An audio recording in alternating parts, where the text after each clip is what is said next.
Habarigani, Mainduga Nadada. This is your brother, your elder, General Abu Amin Ra.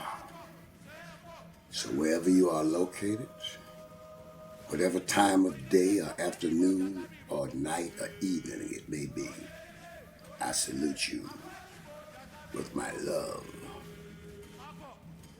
So my brothers and sisters, I would like to remind you, because many of you have forgotten this, we have been in a struggle for our survival for 400 or 500 years in the United States of America and South America and Central America. My brothers and sisters, we have to understand this. How they view us is how they react to us. Do you remember the Tarzan movies and other movies who displayed our ancestors as naked savages who eat people? In other words, they were cannibals. And today, he looks upon us as the same way and perceives us as the same way. Same way, exactly the same way. And any advancement we have made, he views himself as responsible for it. For he lifted you up out of savagery and introduced you to the civilization he has modified and passed on as his own. You're nobody. As a matter of fact, in the Constitution, I read the Dred Scott decision, and they talk about Africans, through their perception, being equal to 3/5 of a human being. But then, now, let us think about this. That's the way they perceive us on the mental level,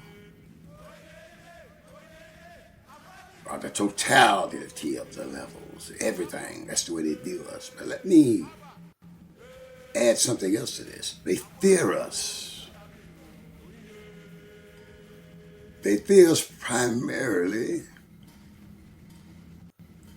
because they have enough intelligence to see what we do, to feel what we do. They perceive us as being their physical superiors through our ruling, with our expertise and our bodies in football, basketball, baseball, golf, tennis. We excel in that. We're better than he is in that. And I might also add boxing. So they fear us physically. They see us as a giant gorilla, who has been trained. You know how trained animals act, like the trained dogs should be civil. So they think they trained us, and we know they trained us. Emptied our minds of ourselves and replaced it with themselves. We can demonstrate this on several levels, Black man conking his hair, straightening his hair, slicking it down, wearing it like the big reverend who's our leader, Brother Al Sharpton. See what I'm talking about? And our women throughout the world having a disdain, displaying a disdain for their natural hair that they are supposed to have, as dictates the environment which formed them. and rather wear white wigs, red wigs, and all kinds of wigs, as long as it's not wearing their own natural hair. So you see, they have this perception of us. To them, we're animals and haven't evolved yet to the level where they are, the human beings. So when they encounter with us, immediately, the first thing that comes out of their corrupted, twisted minds is that we are dangerous and we're powerful physically. So they have to take extra prevention of us doing any kind of harm to them, so they rely on their weapons. That's their defense tool of choice. Not every policeman, of course, but too many of them take the law into their own hands, and for all practical purposes, they're defended by the police department, police unions, and other politicians. So we can't get a handle on it. But listen, my brothers and sisters, let me just remind you of this one thing. You know how much pain we've suffered throughout our journey here. Both physical and psychological suffering. We know why there are gangs in the neighborhood, dope sellers. Because of economics. We can't get jobs. Block us from going to school, getting an education.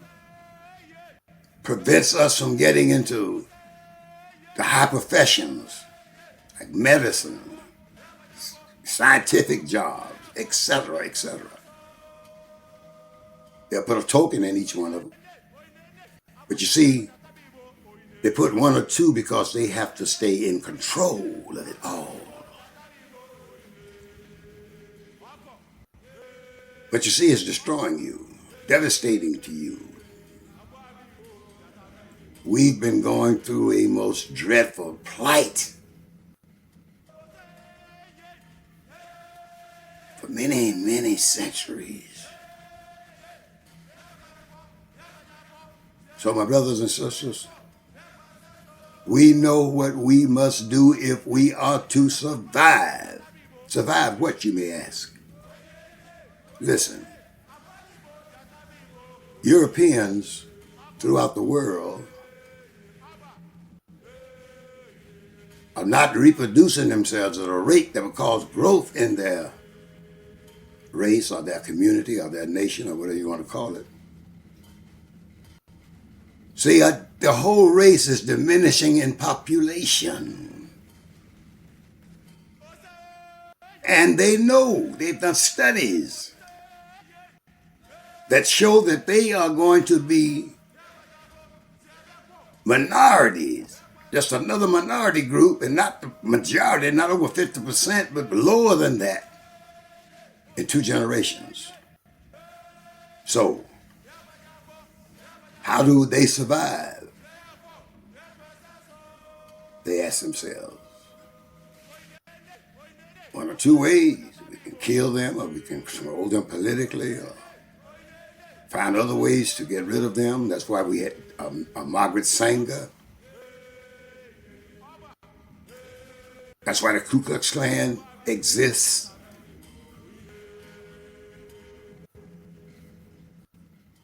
And they are existing and on the move to survive as a ruling class of people known as Europeans.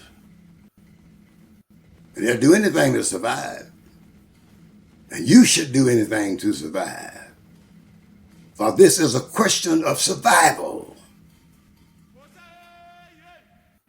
Let nature decide who survives. But you strive, everybody must obey the first law of nature, which is self-preservation. So we as a people must do whatever, whenever, and however to survive as a people, because we are a people. A divided people, but nevertheless a people in fragments, but nevertheless a people, the same culture here in the United States of America that grew out of our slave mentality combined with our mentality that we brought here before we were captured. In the United States, it's called soul. Soul. That is unique to African people. Soul. We learn through our feelings. Some people say feelings, man. Feelings don't count. They don't count.